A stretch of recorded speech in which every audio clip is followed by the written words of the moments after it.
জামায়াতে ইসলামী বাংলাদেশ আওয়ামী লীগ সরকারকে ক্ষমা করে দিয়েছে।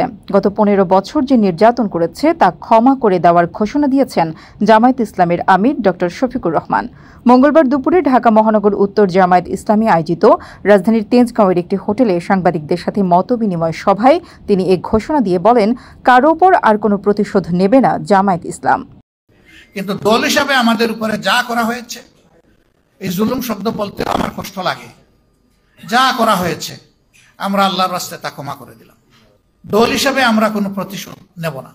জামায়াতের আমির ড শফিকুর রহমান বলেন, গত 15 বছরে আওয়ামী লীগ সরকার মিথ্যা বিচার করে জামায়াতের 11 শীর্ষ নেতাকে হত্যা করেছে। সাংবাদিকরা জাতির বিবেক হওয়া সত্ত্বেও 15 বছর কাজ করতে পারেনি। তাদের হত্যা, গ্রেপ্তারের নামে নিপীড়ন করে মুখে তালা লাগিয়ে রাখা হয়েছিল। আওয়ামী লীগ সরকার বহু গুম খুন করেছে। তাদের হত্যা, গ্রেপ্তারের নামে নিপীড়ন করেও 5 আগস্টের পর সেই তালা খুলেছে।